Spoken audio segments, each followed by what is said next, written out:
Konnichiwa, and welcome to this edition of DURKO's Notebook for the 2023 Japanese Grand Prix. After 53 laps of edge-of-the-seat racing, I've got a shitload of stuff I want to clear up, so pull up a pew, sit back, relax, and enjoy the show.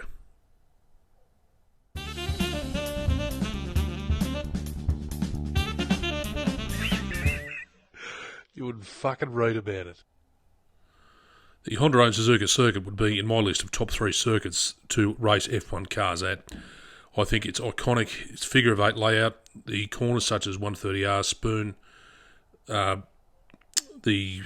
Degner 1 and 2, Dunlop, these corners all come together to just make this a great racing circuit, as we were witness to today with the events we saw. Now, of course, there's a lot to talk about, and with Q1, the big talking point was, of course, Logan Sargent. He absolutely obliterated that Williams when he nailed it into the wall. Now, I watched it and I said to myself, what in the hell are you doing? You've gone off the circuit onto the grass and you've just laid the boot into it on the loud pedal and you've speared yourself off into the wall. I mean, I don't know, James Vowles must be sitting on the wall just going, okay, what are we doing here? How long are we going to keep this bloke for? I will, of course, talk about Logan Sargent's career progression later when I'm going to run through a list, what I think should be the potential for the 2024 driver lineup with some changes. The race itself, again, Sargent brought himself under attention when he obliterated Bottas and absolutely spun him off with the hairpin. Of course, Bottas would go on to retire because he got too much damage as a result of that. And there was a fair bit of attrition across the whole race itself, which was sad to see because, I mean, it could have been a great result. I mean, Williams had a double DNF. And other drivers. I mean, Perez came back, but I'll talk about that in a moment. Yeah, Chico, of course, talking about Perez, he didn't do himself any favours this race. He's copped 4 points, 4 penalty points for his outings because he just tried to annihilate just about every car on the circuit and take them out. Obviously, he ran into the side of K-Mag coming up towards the S's, and you've got to think, well, okay, look, there was no real estate there for you to go into, Chico, so why'd you do it? And he pretty much ruined the race for K-Mag by spinning him around. And it was just a stupid move. Now, of course, Chico ended up retiring the car. He copped a 5-second penalty. Now, there was a lot of discussion of, is it fair of what Red Bull did in retiring the car, so to speak? And Ted Kravitz reportedly said that Chico had got out of his overalls and was in the back of the garage when they've said, hang on, we've bandaged the car up enough from the damage you've done to it. We can put it out in the circuit and do 2 laps. And we'll take your 5-second grid penalty in between those 2 laps. So somebody at Red Bull's really all over the rule books in what they're doing. And I've got to say probably credit to them for that. But they've worked out that they can put the car back out. But the FIA have now admitted if there's a loophole there, they're going to close it down for the next race. So this shit can't happen again. There was some discussion, Leclerc's overtake around Russell, around the outside, because he did just go outside the line of the circuit in overtaking Russell. But, I mean, you've got to be fair. He had nowhere to go because he had Russell alongside of him. And I'm going to say it's a racing incident. I think it was fair that there was no penalty awarded in that incident. Through the whole race, the 2 Mercs, they were just at each other's throats. And, of course, Toto wasn't there. He left it up to the communications guys to lead the team this weekend because Toto's off getting knee surgery, so he wasn't there. And it seems as though because the cat was away, the Pigeons will come out and play. And obviously, Russell and Hamilton, I really wonder how, the teammates in the colloquial term of the phrase, but do they really actually get along? Because they were virtually at each other's throats through the whole race. On the track and on the radio and everything, they're just going wheel to wheel, just thinking, shit, hang on, are you racing against each other or are we racing for the team? Or we're trying to race against everyone else? And George made that comment over the edge during the race, and I think it was a fair call because they were really at each other's throats. But, I mean, they also had the Ferrari chasing them down too because Sainz gave them a fair run for their money. And I think it was overall just an outstanding race. One thing I want to do just before I talk about potential for Liam Lawson as a bit of a hot topic, and this is totally my opinion on Liam Lawson, which I'll get to in a sec. But I want to acknowledge Hamilton's helmet that he wore.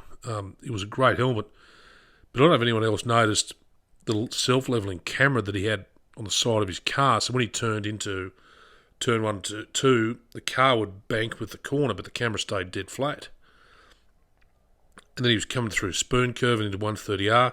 Every corner he went into, and up through the final chicane there after 130R, the car would obviously bank to the camber of the corner, but the camera was staying dead flat. And I thought it was an unreal feature. And I think if they do that more often, it's just a great thing to see how much the cars are actually banking into the corner rather than being fixed with the car and going with it.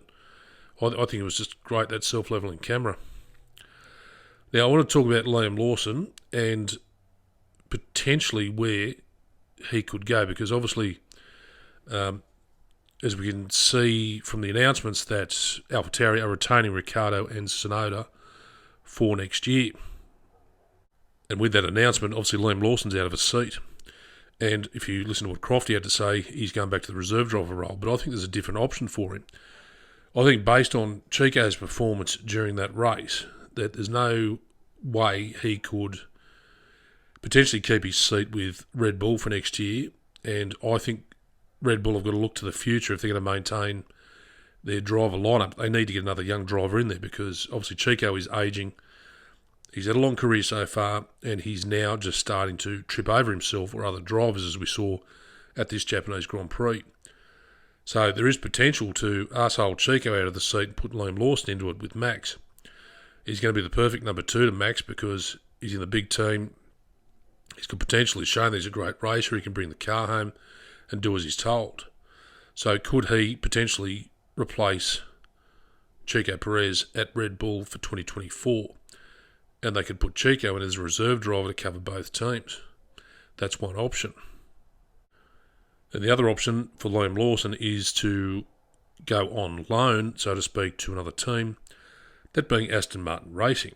Now, is there a chance that Lawrence Stroll could potentially put on his big boy pants, as I said last video, and potentially sideline his son for however long to show him that he's not up to scratch, and being an F1 is simply beyond him as a driver, and potentially needs to go back to the Aston Martin Racing Le Mans series or another series other than F1, or go and play tennis. The options are there. But that's one thought I've had. I mean, they've loaned Albon to Williams. Why can't they loan Liam Lawson to Aston Martin Racing? Sure, New Zealand's probably not the biggest market for Aston Martin cars, but I think Lawrence is really going to look hard at where the team's going with his son in that seat, occupying it, wasting time and money.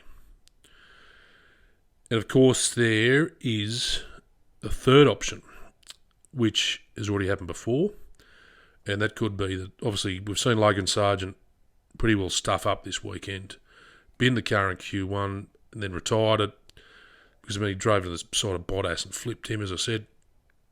Could we potentially see Logan Sargent removed from the Williams team at the end of the year, and he himself replaced by Liam Lawson as another on loan from Red Bull Racing to bring the Williams home? I mean, Albon's gone there and he's almost found his niche, he's found his home, and he's done an amazing job. So, yeah, you got to wonder. There's three options there. This is just solely my opinion I've thought about over the last couple of days, and it was clarified by the actions of these drivers that potentially Liam Lawson could replace Chico at Red Bull, Lance Stroll at Aston Martin, or particularly, I think more than likely, Logan Sargent at Williams, and keep racing. I mean, yeah, Williams could keep Logan Sargent as their reserve driver, but they could certainly put Liam Lawson in. They'd be, obviously, I would think, a lot better off. But that's my thoughts on it. So anyway, that is it for this edition of DURKO's Notebook for the 2023 Japanese Grand Prix. I think it was an outstanding race. And you've got to say congratulations to Red Bull Racing for getting their 6th Constructors title. They just keep winning and winning, and well done to them. It's a testament to, obviously, they're building the right car, but as I keep saying, I've said a few times, the time will come where they're not winning anymore and another team will come forward. But we'll wait and see for that time. So Next race up is, of course, Qatar at the LaSalle circuit. And it's a different sort of a circuit. It's got a stone surface rather than asphalt for them to race on. And it's really set up as a motorbike circuit. So the drivers find it interesting, a good challenge trying to race around that circuit. But we'll see what happens. So until then, I say thanks for watching and sayonara for now. Okay, thanks for watching. Bye-bye.